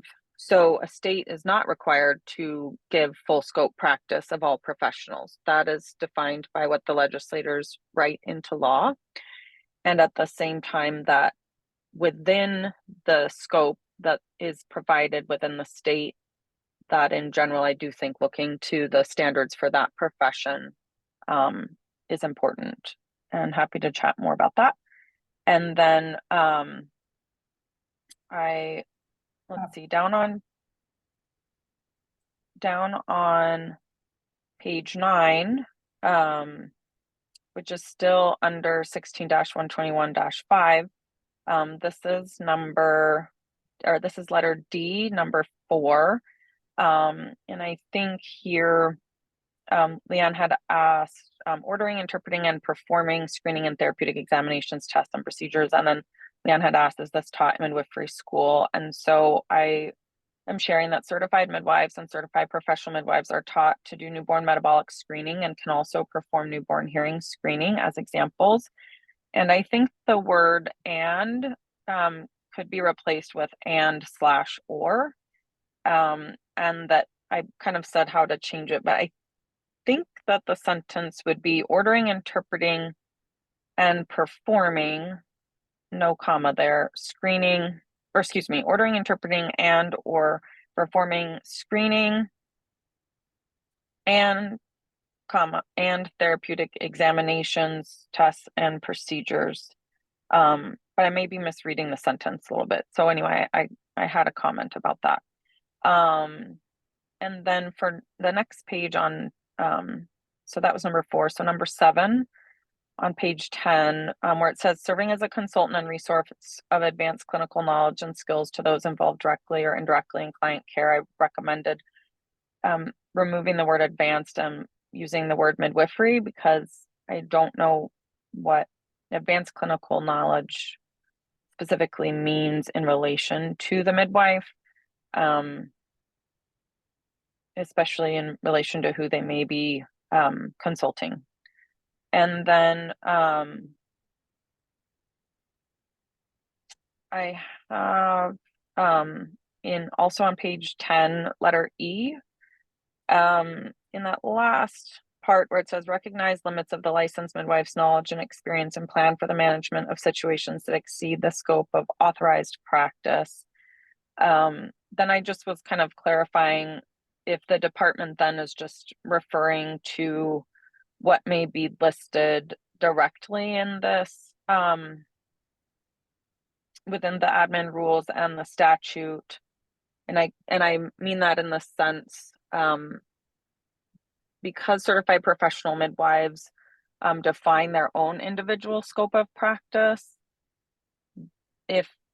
And I'm just bringing this back to a conversation that's been had before about how other states have like 30 pages of admin rules to list out exactly what can and can't be done. That does tie back to actually the next paragraph on page 11 of 16-121-6, where it does refer to the American College of Nurse Midwives Clinical Bulletin for Midwifery Provision of Home Birth Services, that at least there's guidance in there. So I just was kind of having some questions around how that would really be interpreted. And I just wanted to comment that the North American Registry of Midwives, NARM, that certifies CPMs, so they don't have specific bulletins to define conditions and levels of care specifically, right, and how to manage that. And the NACPM as well, right? And so I just wanted to comment that it's been stated that that midwives don't abide by, like, that certified professional midwives don't abide by ACNM bulletins, and they don't abide by ACOG bulletins. And I would just share that, for example, the definition of pregnancy-induced hypertension is defined within an ACOG bulletin and how to manage that. And so if a CPM chose to define that very differently and to manage that very differently because they actually have no documents that tell them how to do that, I do believe that would still be considered practicing outside of a standard of care related to obstetrics. And so I do believe that we all use different entities' definitions if our professional organization does not define that specifically when we're talking about an area that we work in, such as obstetrics and midwifery. So that bulletin specifically does lay out different levels of care related to conditions that someone may have. And that provides guidance to what would be considered a standard of care. And then in relation to 16-121-8 on page 11, around these additional drugs that are listed, I just I know that it's shorter here because the other ones are listed in the statute. So I do understand that. So I just wanted to share nitrous oxide is used for pain management.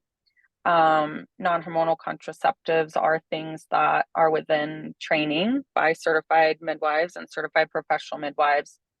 And hormonal implants, this one was essentially looking at, so a hormonal implant, of course, it's not named, but currently that would be Nexplanon, and that does require certification by the manufacturer to be able to place it and remove it by any provider, any licensed provider. So just because I'm an APRN does not automatically mean I can do that. I do need to be certified by the manufacturer. But this essentially, in order to help increase access to family planning choices for clients, the idea is that because currently a certified midwife and certified professional midwife do not have prescriptive authority, that if they did have that certification and a licensed professional such as an APRN or a physician or a physician assistant ordered the device, then it would be acceptable for the trained licensed midwife to place it and or remove it. And I'm comfortable with that. And so I did want to mention in section 16-121-9 from professional conduct, page 12 to 13 and 14, that I just noted there appears to be an absence of, and I may have missed this, but to state something along the lines of failing to properly document all care provided to a client, which I believe is critical, and I can share that that is a concern. And then on page 14, this is letter G, where it says leaving a midwifery assignment or abandoning a client without properly notifying appropriate personnel. Then I just had said, this goes back to what does the licensed midwife do if a client declines transfer to another provider? Are they considered abandoning a client? And that was because I apologize. I missed a comment that I had earlier, which was on page 11, the care provided by licensed midwives requirements, the section that was removed from draft E, which had stated, basically that you would continually encourage them. But if they decline the transfer, that you could provide life-saving care as long as you provided care within your scope and didn't go beyond that. And so I just said, I think section E is important because it addresses what the licensed midwife should do when a client declines services during potentially life-threatening situations or conditions beyond what a midwife is trained in. I don't see outside of their scope. Oh, I don't say outside of their scope because we do not define what client conditions are outside the scope of a licensed midwife, right? So just within that, I just wanted to think a little bit more. I'm not certain that all the language in E is needed specifically to put back in, but just wanting to think a little bit more about how to ensure that that it's clear, because when we're working in the community, if somebody does have a life-threatening condition that arises, and it's very clear that we're supposed to activate, the 911 system, absolutely, and it is the client's right to decline it when it comes, that puts the provider in a situation. So are they then, anyway, it's like, what are we doing at that time, right? They're not in a hospital. So, and they do have a right to decline services. They have a right to, choose to say that they're comfortable if they or their baby dies. And at the same time, I'll just share for myself, I never took clients that during initial interview would say that they would refuse a transfer, because I don't personally need to be at a birth where I'm just witnessing something that I cannot then facilitate improvement in the situation, and that's a personal choice. But just saying that you know, when we're saying leaving a midwifery assignment or abandoning a client without properly notifying personnel, then I guess the question is, as long as they've activated 911, if the client refuses, does that then protect the midwife? So I think just getting more clear on that.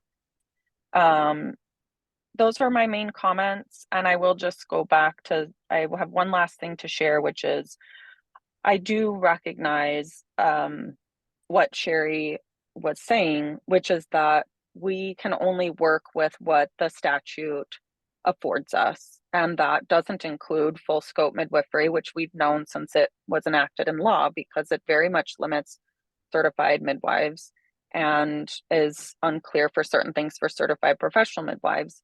And I do understand when I read this definition of midwifery in here that it was essentially, from my opinion, trying to work with the, for lack of a better word at this time, in my own words, you know, an unclean definition for midwifery in the statute. I do recognize that these are interim rules and they will only be in effect for 1 year. And that does not mean that moving forward that this definition cannot be changed. And so I'm comfortable with what is here. And if we want, and I do also agree with the concept of maybe reworking a little bit that term, minimal or incidental levels of midwifery care are provided. I don't know if the concept is to put, you know, pregnancy, postpartum, and newborn care there rather than specifically stating midwifery care. That may be more protective for doulas and lactation consultants if we actually just name the type of care rather than naming it midwifery. So that's a suggestion. And there was one other thing, but now it just went right out of my head. So I guess I will leave it at that. All right, thank you. Yeah. I have a question. Speak really quickly.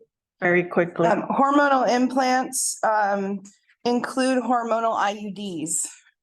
So that the next plan in may be one thing that could be excluded, but it also could be something that the manufacturer could certify the certified professional midwife to implant.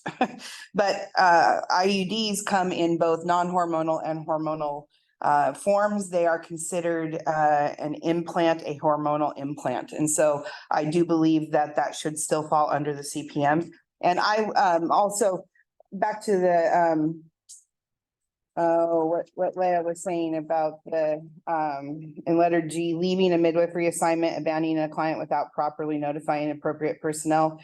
I've always wondered who this personnel is because we're all independent providers. So I don't know who that personnel is. It's the hospital. If we're supposed to, if it's the 911 system, great. But I've kind of thought that was sort of nebulous. It could be what better defined. And I was unclear what she was saying about section 2 under the job analysis, under this we went to the practice as a certified professional midwife means the full scope of midwifery that incorporates caring for clients. Section 1 was advanced assessment. Section 2 was the job analysis and comprehensive skills knowledge. I was unclear what she said there. Can you clarify? Or can she? I didn't say it, so why would I? Leah, can you clarify what you were saying there just briefly? I'm sorry, I couldn't quite catch the drift. So I didn't actually address it within the CPMs. I was addressing it within the CM. Okay, perfect. Thank you. That's all that matters. Yeah. Okay. And then actually, since you mentioned something about hormonal implants, that just reminded me of the last thing that I actually was going to comment on. So, and I will clarify very briefly 2 things. Number 1, a hormonal implant is not an IUD.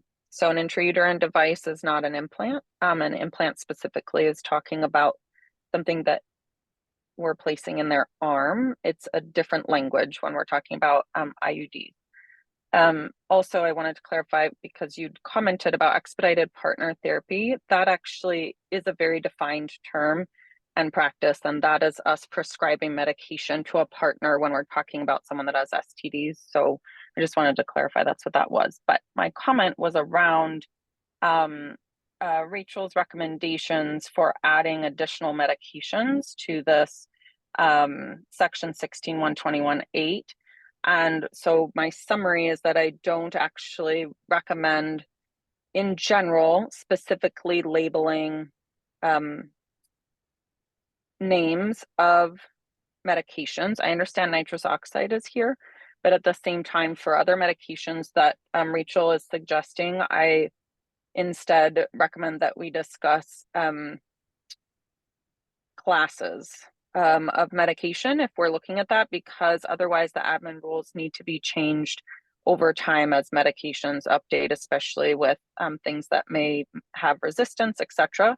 But I just also wanted to say that I don't agree that that testosterone and estradiol are specific, and progesterone are specifically in the purview of certified professional midwives. Testosterone is a controlled substance and requires a DEA license. And certified professional midwives do not specifically have advanced pharmacology training. And that's why we don't recommend prescriptive authority for certified professional midwives.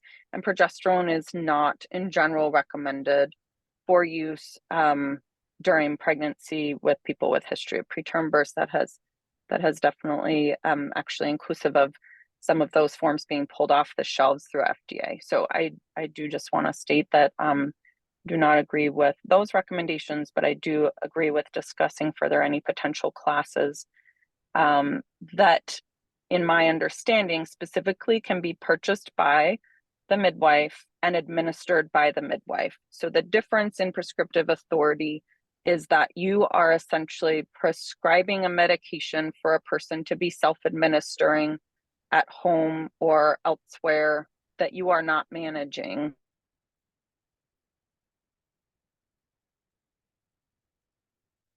Are you? She froze. Yeah, we lost you. So when I can't prescribe it, then they have to pay for it out of pocket and we can't bill their insurance. And my daughter just got an IUD and it was an implant, and I had to sign for her because she was under 18 because it was considered an implanted device. You can get birth control at the age of 14, but it was considered an implant. So I had to sign for it. So Right, I just okay. went through this. So, I'm just saying we have to be out of here by 11 because there's another meeting scheduled in this room. Because our meetings are not scheduled ahead of time.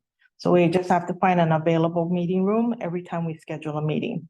So I'm sorry that there are like 5 people waiting to testify for your committee on these rules. Normally you get 5 minutes, but I'm gonna have to end this meeting at 11. So we're gonna go down the line for the first person. I'm gonna have to ask you to. You already talked. No, it's okay. It's on a different agenda item. So I'm gonna have to ask you to limit your testimony to 2 to 3 minutes at this point, just so we can hear from everyone. Oh, now there's 6 people. We'll try to get through, but we're gonna have to get out of here so the next meeting that's gonna be held in here can set up. Can we move to a different room? Hold on. So, the first person. Is Laulani Teal. Okay. No. Answer your question, no. Aloha, am I on? Can you hear me? Yes. Okay, mahalo. I'm just going to be really fast. I want to. I'm very concerned about the process. First of all, it's not legal according to HRS to 92-7.5. It's really important that all drafts need to be given to the public 48 hours in advance. I know everybody's overworked, but I'm going to be a real stickler on this, and I hope that the OIP doesn't have to get involved, because that's very, very important. We can't have a really good discussion here without that in front of us also. Also, the source is a little bit unclear. The committee is supposed to represent collective expertise, so I'm not sure why they didn't actually compose the rules. And it should be started over properly and fairly using correct sources and objective criteria, very important.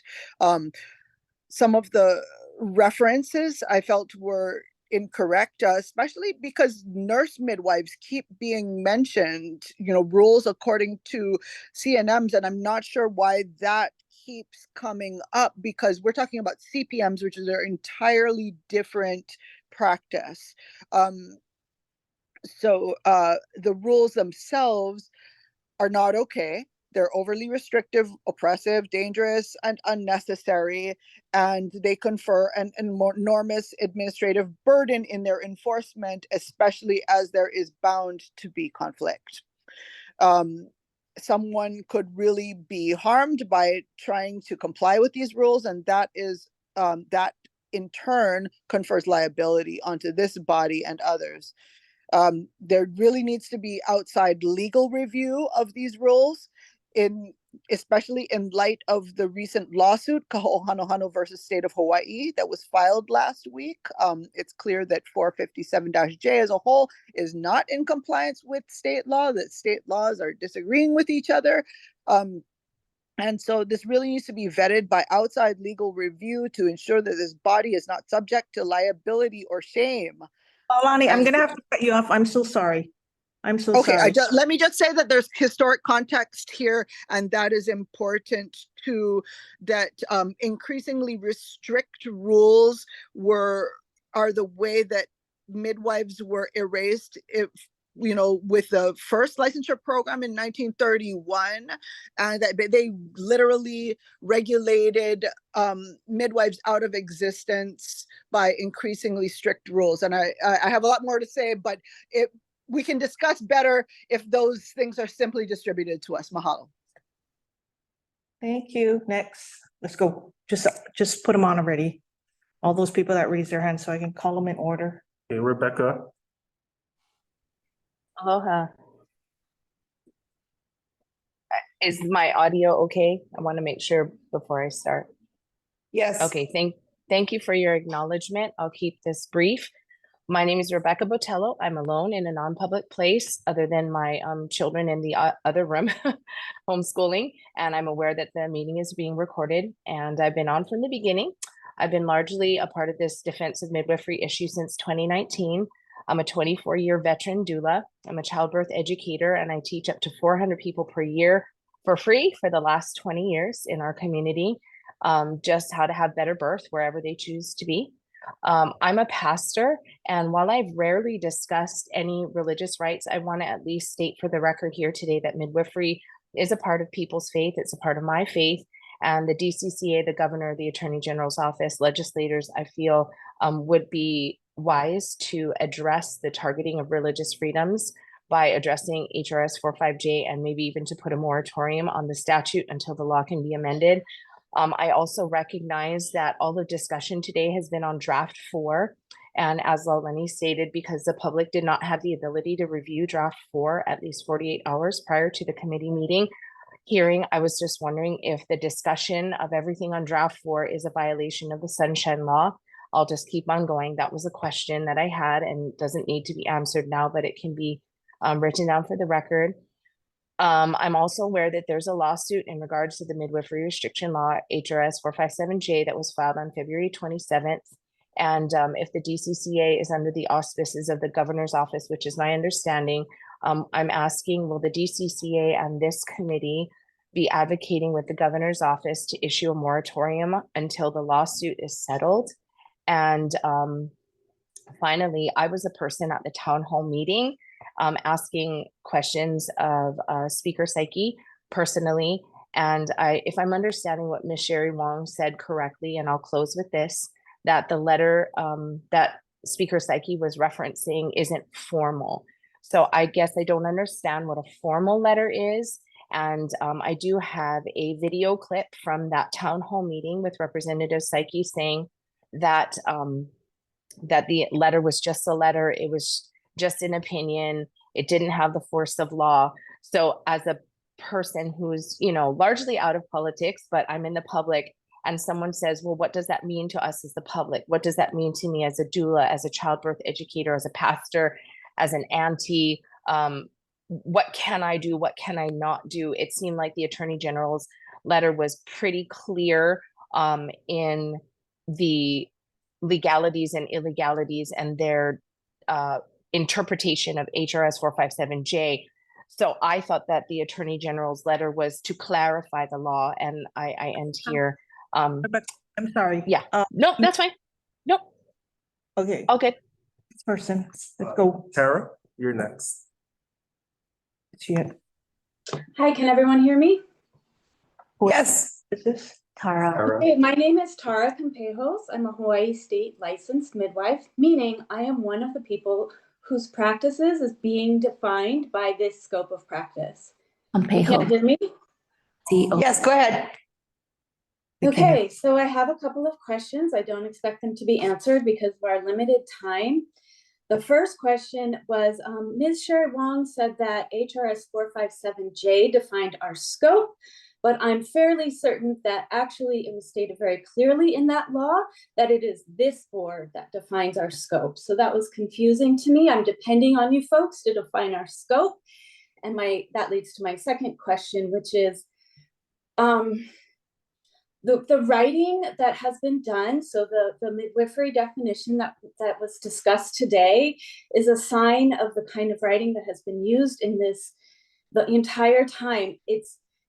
It doesn't make sense. It's too wordy. It's a mess. I'm sorry. I don't mean to be rude. I respect everybody's efforts that have been made here, and I would like to respectfully ask that you guys start over, because you are defining my practice and the practice of all these other practitioners. What is it, almost 40? And all the people we care for. And I am also the mother of a Kanaka Oli young woman who will be giving birth in this state someday, and you're defining what she can have for her care. So I would really like you to try again. The midwifery definition that was read today makes no sense. It is ridiculous. It's embarrassing. You need to scratch it and start over. And if your dedication to appropriating this word is stronger than making a definition that makes sense, someone else needs to write it. The last thing I would like to ask is, why is the department trying to make certified professional midwives practice the medical model of care? It is very clear that we practice the midwifery model of care. We are an alternative to the medical model of care, which is why consumers choose us. So you need a new scope of practice. Thank you. That's all I have to say. Thank you. Margaret Reagan.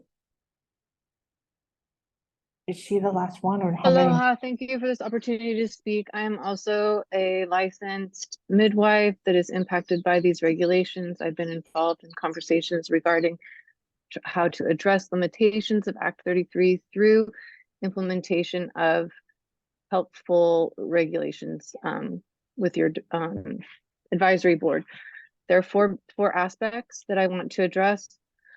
With deep regard and a heart full of tears, I want to address the document that was stated regarding the Truth and Reconciliation Resolution. I am actively engaged with ACNM on a national level to address what will be our points of action to address wrongdoings that have been done. I am honored to be a part of the conversation moving forward. Regarding definitions, when they, to my understanding, when you involve definitions in rules, you make up for lapses in definitions that were not included in previous acts.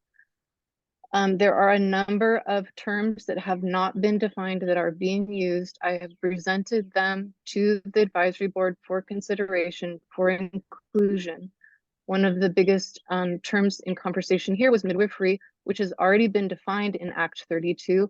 My suggestion would be to make a very simple definition regarding the provision of care as provided by licensed midwives under this chapter to control its jurisdiction. Regarding scope, one of the main problems with Act 32 was the distinction between CPMs and CMs was not well established.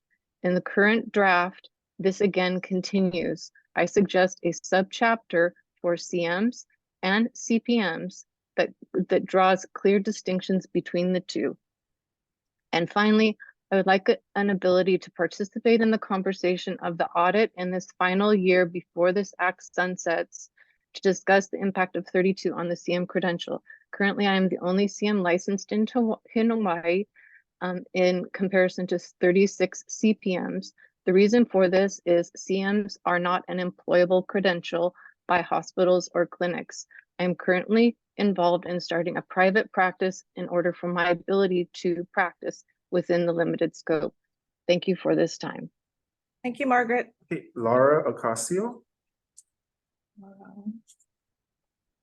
Aloha, and thank you folks for being here and doing the work that you're doing. I know we are under a time constraint, but I'm wondering if a formal motion was made and seconded to continue this meeting.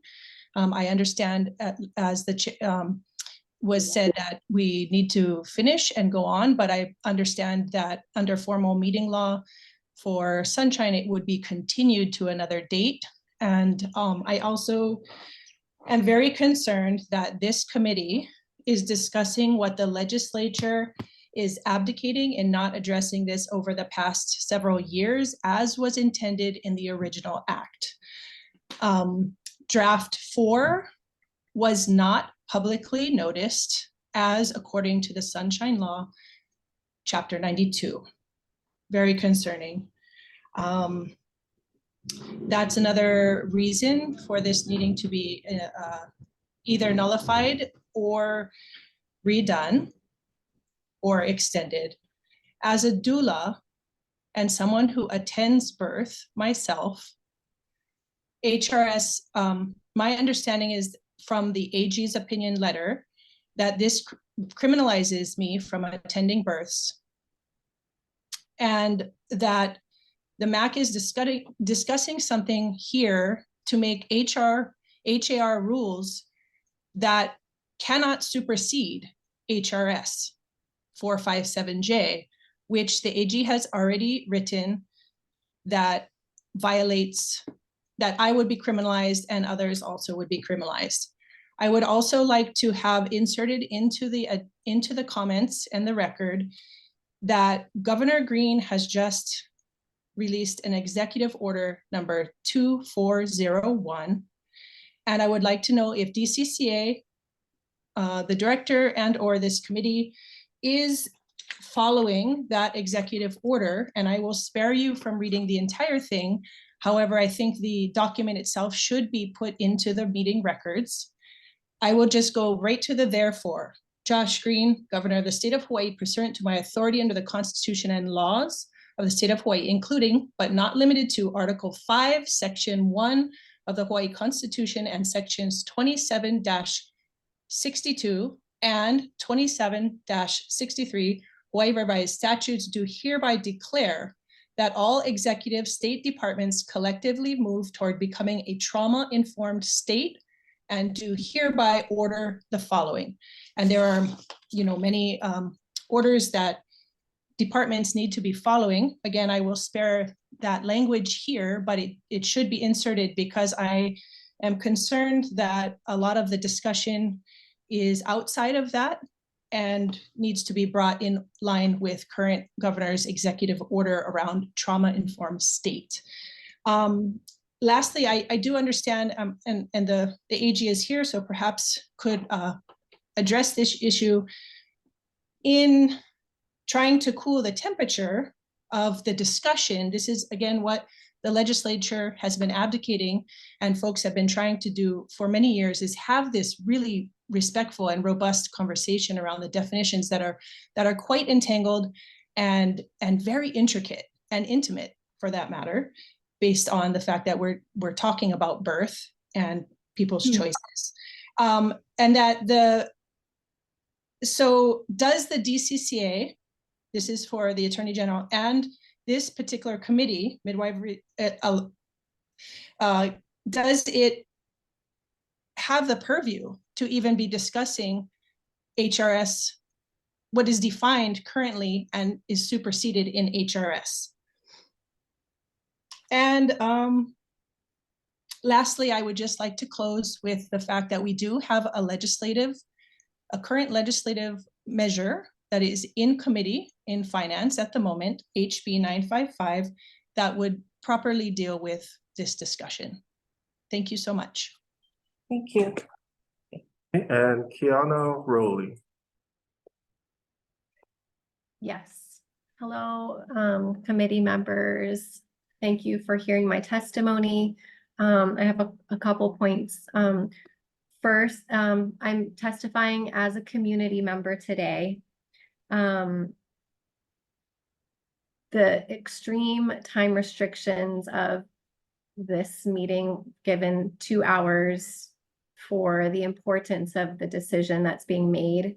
I just want to comment as a public member who's trying to participate and who's come to every meeting that it's extremely hard to follow rules when you're listing line numbers, page numbers. Nobody's reading the entire comment, and I don't have a piece of paper to look at to actually be able to give a testimony based on the content of what you're suggesting without having access to it. And so I would like to thank every member who brought up the Sunshine Law. I've also contacted OIP, and I request that for future meetings that we have access to the document so that we can give real testimony. My second point is that as a practitioner, I was practicing as a midwife prior to HRS 457J in 2019. Based on the temporary exemption, I enrolled in midwifery school in a CNM program in August of 2020. It's supposed to be a 2-year and 4-month program. I'm now in 3 years and 7 months, and on Wednesday, I was informed by the faculty leadership that they're recommending that I switch tracks to a women's health NP program because there is no pathway for me in Hawaii without traveling to the continent and leaving my kids. And it is impossible for me to move forward as a practitioner and serve my community who are contacting me without providers in my community. And I've done everything I can.